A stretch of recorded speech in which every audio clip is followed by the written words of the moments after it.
अध्याय 4 श्लोक 14 बघतो आपण. नमां कर्माणि लिंपन्ति न मे कर्मफले स्पृहा इति मायोभिजानाति कर्मभिर्न स बध्यते.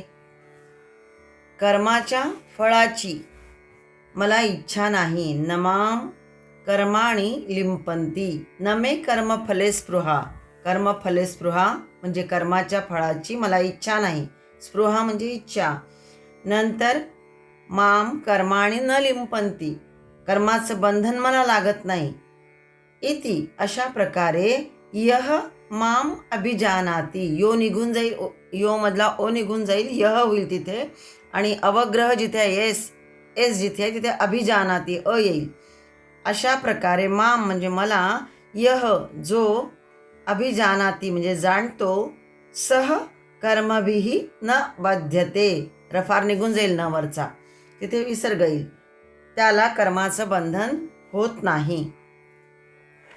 ज्याची कर्मफलभोगांवर आसक्ती नसते त्याला कर्मापासून कोणतीही बाधा होत नाही. आसक्तीमुळे कर्म चांगले किंवा वाईट होत असतं. मग त्याचे फल कधी तात्काळ कधी विलंबाने मिळतं. मग चांगले किंवा वाईट फळ भोगावंच लागतं. तेच पुन्हा पुन्हा कर्मबंधनात टाकतं. आसक्तीपासून भयंकर कष्ट होतात. मी हे कर्म केलं, मग या फलाचा भोग मी घेईन, हे फल मिळेपर्यंत अविश्रांत मी कष्ट करीन, मला सर्व सुख पाहिजे. अशा प्रकारच्या आसक्तीने सुखाची लालसा करणारा मनुष्य धर्म मार्गाने सुख मिळाले नाही तर मग अधर्म मार्गाचा अवलंब करतो आणि मग सुखाचा यत्न करून सुद्धा कधी दुःखाच्या गटांगळ्या खातो. म्हणून अति लालसा सोडून यदृच्छेने मिळालेल्या भोगांवर संतुष्ट राहण्यानेच खरं सुख प्राप्त होतं हे सांगायचं आहे. अन्यथा काय होतं ते दर्शवणारा एक संस्कृत श्लोक आहे. कुरंग मातंग पतंग भृंग, कुरंग मातंग पतंग भृंग मीना हताः पंचभिरेव पंच. कुरंग म्हणजे हरिण, मातंग म्हणजे हत्ती, पतंग म्हणजे किडा असतो जो दिव्यावर येऊन पडतो, भृंग म्हणजे भ्रमर, आणि मीना म्हणजे मत्स्य. हे 5 जे आहेत हे कसे आहेत? क्रमशः शब्द, स्पर्श, रूप, रस आणि गंध यावर आसक्त होतात आणि नष्ट होतात. हरिण मधुर ध्वनीवर लुब्ध होतो म्हणजे शब्द, पारध्याच्या फाशामध्ये अडकतो. जर मधुर ध्वनी आला तर तिकडे धावत पळतो आणि पारध्याने टाकलेल्या फाशामध्ये अडकतो. हत्तीणीवर जेव्हा आसक्त असतो तेव्हा त्या धुंदावस्थेमध्ये पकडला जातो. मधुर रसावर आसक्त झाल्यामुळे भ्रमर कमलामध्ये अडकला जातो. पतंग दिव्यावर म्हणजे तेज रूपावर मोहित झालेला असल्यामुळे दिव्यावर झडप घालतो आणि जळून जातो. मत्स्य हा खाण्याच्या लोभाने जाळ्यामध्ये अडकतो. हे जे अति आसक्तीचं प्रतीक सांगितलेलं आहे हे सगळे, आणि मनुष्याची अवस्था या 5 असते. आसक्तीमुळे मनुष्य अधःपतनाकडे जातो. आसक्तीमुळेच अनंत दोष होतात आणि त्यामुळेच दुःख वाढतं. भगवान श्रीकृष्णांची कर्म, अवतारी पुरुषांची कर्म स्वतःच्या सुखवृद्धीच्या लालसेने नसतात. म्हणून म्हटलंय नमे कर्मफले स्पृहा भगवंतानी, त्यासाठी म्हटलंय. आसक्तीत गुंतून कर्म करण्याचेही ते सोडून देत नाही. आसक्तीही करत नाही, इच्छाही धरत नाही कुठल्या कर्मफलाची, पण त्यासाठी आसक्ती नाही म्हणून कर्म करणं सुद्धा सोडून देत नाहीत.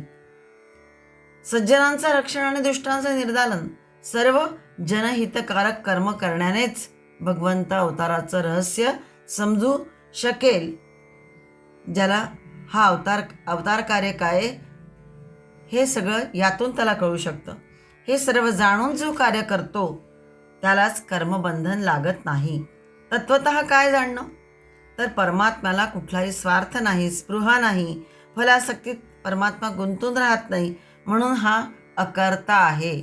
अकर्ता म्हणजे करून सुद्धा न केल्यासारखा, म्हणून त्याला अकर्ता म्हणतात. कर्म करूनही न केल्याप्रमाणे अलिप्त असतो. हे या अवतारी पुरुषाचं गुपित जाणणं, आणि हे जो जाणतो तोच श्रेष्ठ कर्म करू लागतो हे सांगितलेलं आहे. इतिमाम यह अभिजानाति, जो हे मला जाणतो, सह न कर्मभिः बध्यते, तो कर्मांनी कर्म त्याला बंधनकारक होत नाही हे सांगलं आहे, किंवा कर्माने तो बांधल्या जात नाही हे या श्लोकातून सांगायचं आहे. अध्याय 4 श्लोक 15 बघतो आपण.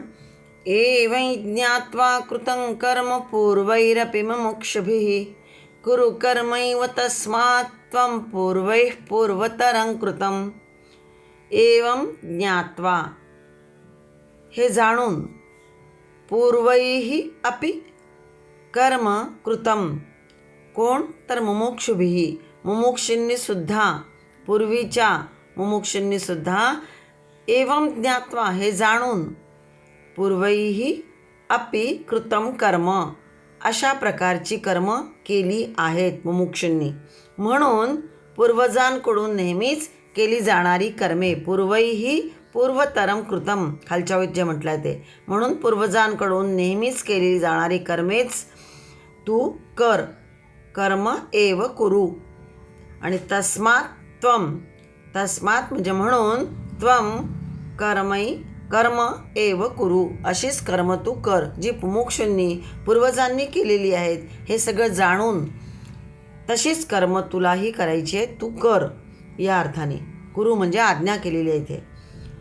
पूर्व श्लोकामध्ये आपलं उदाहरण देऊन आणि या श्लोकामध्ये मुमुक्षु पुरुषांचं उदाहरण देऊन अर्जुनाला निष्काम भावनेने कर्तव्य कर्म करण्याची आज्ञा देतात आहेत भगवंत. मागच्या श्लोकात सांगितलेलं आहे, न मे कर्मफले स्पृहा.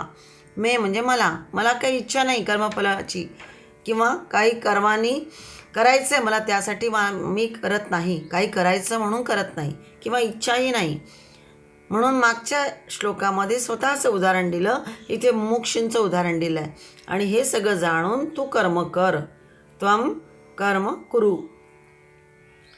अर्जुनाला कल्याणाची इच्छा झाली आहे, कारण यतः श्रेयस्यात् निश्चितं ब्रूहि शिष्यः ते अहम.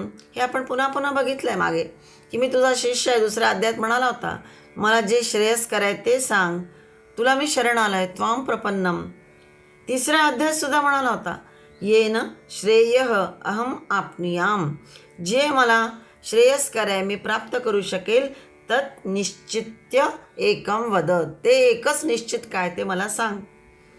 पुन्हा पुन्हा ही वाक्य आपण पाहिली, कारण त्या त्या संदर्भानुसार भगवंत वेळोवेळी मग त्याला उपदेश करतात आहेत. भगवंत म्हणतात तेच इथेही, की अर्जुना तू कल्याण इच्छितोस, आणि म्हणूनच तुला हे सांगतोय, की मुमुक्षूंची उदाहरणं देतोय, की त्यांनी जशी निष्काम कर्म करून ते मुक्त झालेत, तसं तू सुद्धा, तुला कल्याण हवे आहे म्हणतोस, म्हणून तू सुद्धा तुझं हे युद्धरूप कर्तव्य कर्म आहे, आणि जे समोर आलं आहे ते कर. हे करण्याचं तू टाळतोयस, त्यात तुला कल्याण दिसत नाही, ते तुला घोर कर्म वाटतंय. जे तुझं युद्ध कर्म आहे, कर्तव्य कर्म आहे, त्यात तुला कल्याण दिसत नाही आहे, ते तुला घोर कर्म वाटतंय. खरं तर पूर्वीच्या तुझ्या पूर्वजांनी सुद्धा ही युद्ध केलेली आहेत. जय पराजयाचा विचार न करता धर्मयुद्ध म्हणून त्यांनी ती केली आहेत, आणि तेच तू कर हे तुला मी सांगतोय. हे जाणून कर्म केलीस तर त्यातच तुझं कल्याण आहे. यज्ञात्वा मोक्षसे शुभात, जे जाणून तू या सगळ्या अशुभातून मुक्त होशील. हे कर्तव्य कर्म जर टाळलं तर लागणारं जे पाप आहे आणि कर्मरूपी बंधनातून तुझी सुटका होऊ शकणार नाही. म्हणून सांगितलं आहे की तुला अशुभातून मुक्त होण्यासाठी निष्काम भावनेने कर्तव्य कर्म करीत राहिलं पाहिजे. आणि तुझं हे युद्धरूप कर्म समोर आलं आहे ते तू कर, त्यामुळेच तू अशुभातून मुक्त होशील. मुमुक्षूंनी जशी कर्तृत्वाभिमान नसणारी किंवा फलेच्छांचा त्याग करून जी लोककल्याणार्थ कर्म केलीत, तसा तू त्यांचा आदर्श ठेव. किंवा तुझ्या पूर्वजांनी सुद्धा जी युद्धकर्म केली अशीच त्यांचा आदर्श तू समोर ठेव. स्वहिताबरोबर परहितार्थ सर्व करणं त्यातच जन्माचं सार्थक आहे. म्हणून म्हणतात आहेत की पूर्वतरम कृतम कर्म एवं कुरु. मी कोणी नाही, तोच ईश्वर माझ्याकडून सगळं करवून घेत आहे हे जाणून घ्यायला हवं. त्यांनी आपल्यावर सोपवलेले जे कार्य आहे ते आपण करायला हवे. हाच या श्लोकाचा अर्थ आहे. पुढचा श्लोक पुढे बघूया. अध्याय 4 श्लोक 16 बघतोय. किं कर्म किम कर्मेति कवयोप्यत्र मोहिताः तत्ते कर्म प्रवक्ष्यामि यज्ञात्वा मोक्ष्यसे शुभात्. किं कर्म किम अकर्म इति. किम कर्मेति म्हणजे संधी आहे. किम अकर्म इति. किं कर्म आणि किम अकर्म. कर्म काय अकर्म काय याचा निर्णय. कवयः अपि अत्र मोहिताः. संधी आहे तिथे. कवयः अपि अत्र याचा निर्णय करण्याच्या बाबतीत बुद्धिमान पुरुष सुद्धा संभ्रमात पडतात. मोहिताः म्हणजे संभ्रमात पडतात. तत्ते कर्म प्रवक्ष्यामि म्हणून ते कर्माचं तत्व मी तुला नीट समजावून सांगेन. प्रवक्ष्यामि म्हणजे सांगेन. यज ज्ञात्वा. यज जिथे आहे तिथे त होईल. ज निघून जाईल अर्धा. यत म्हणजे ते किंवा जे जाणून. जे जाणून. ज्ञात्वा म्हणजे जाणून. अशुभात मोक्षसे तू अशुभापासून म्हणजेच कर्मबंधनातून मुक्त होशील, सुटशील. कर्म काय अकर्म काय याचा निर्णय बरेचदा बुद्धिमान करू शकत नाही. कवयः अपि अत्र मोहिताः म्हटलंय ते हेच की बुद्धिमान सुद्धा बरेचदा तो निर्णय करू शकत नाही.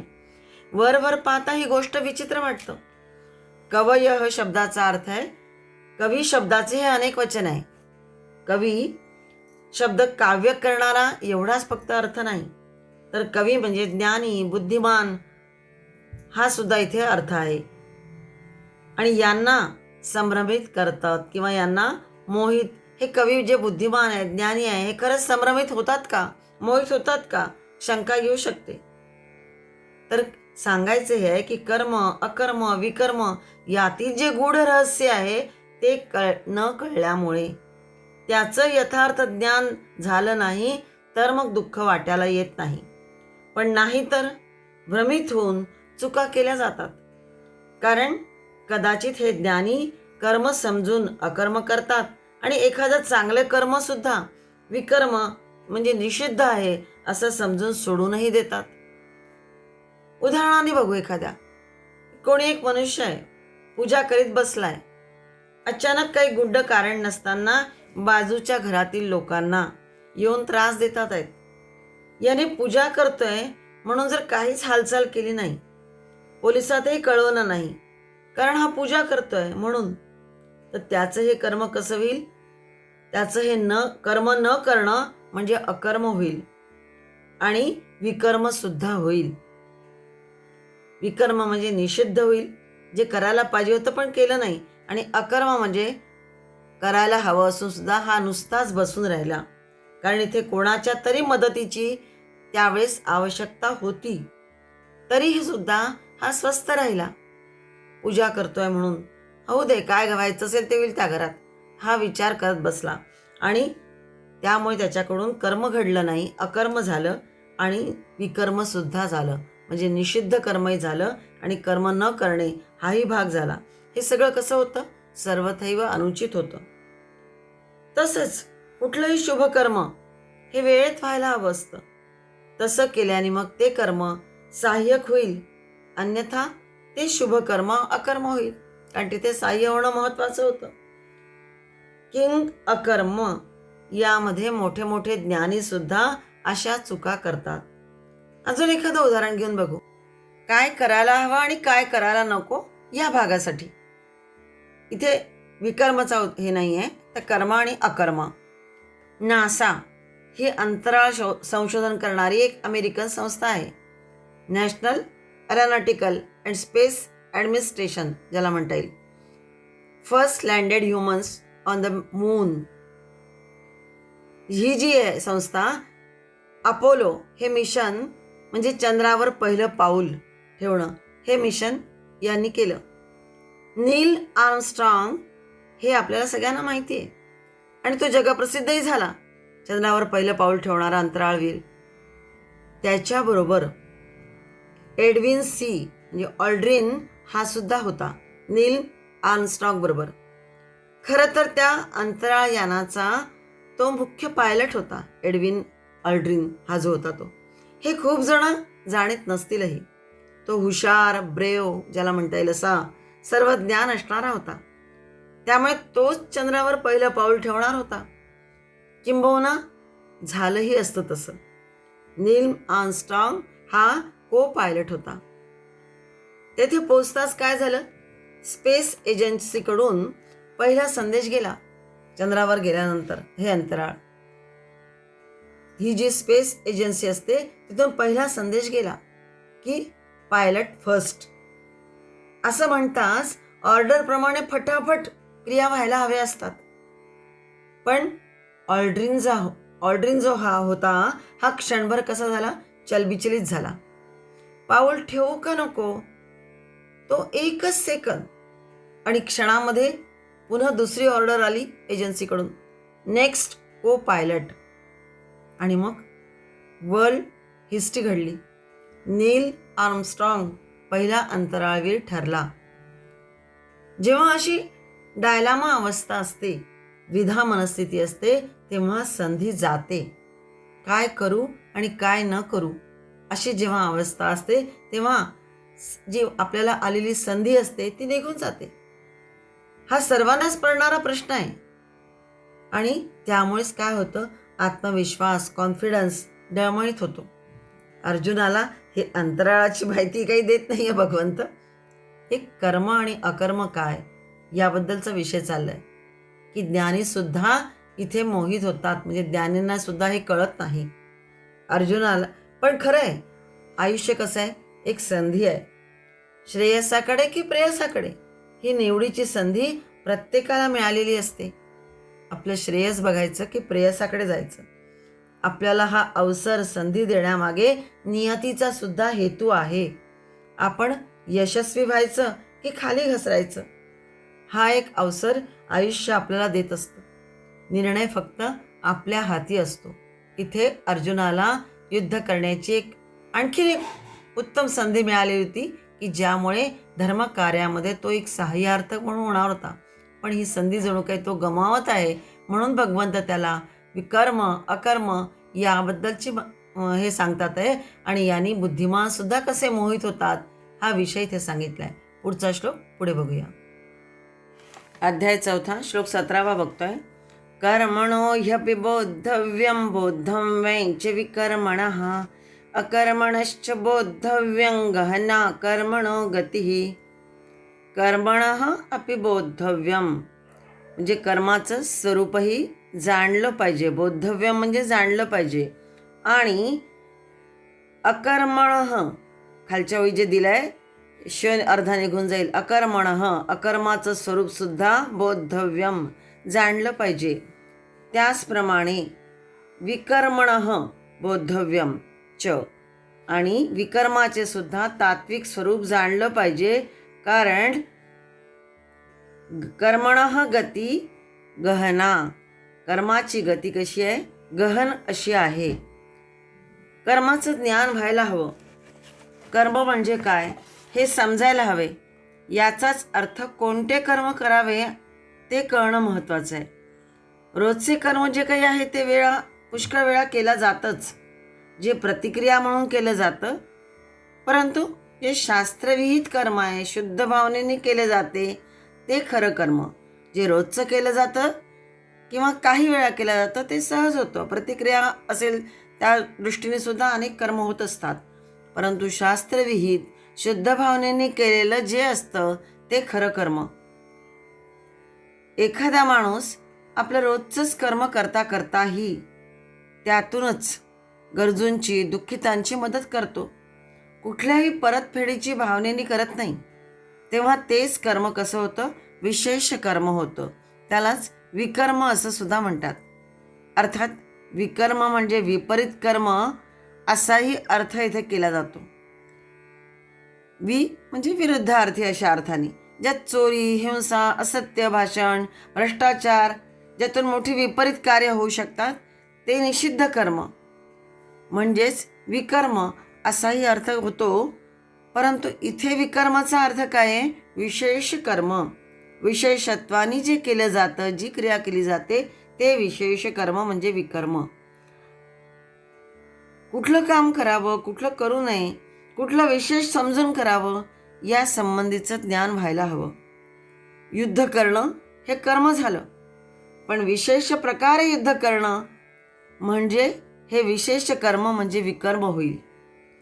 जसं शिवाजी महाराज युक्तिप्रयुक्तीने शत्रूला नामोहरम करीत गनिमी काव्याने कधी शत्रूला पाठ दाखवून पळून सुद्धा जात.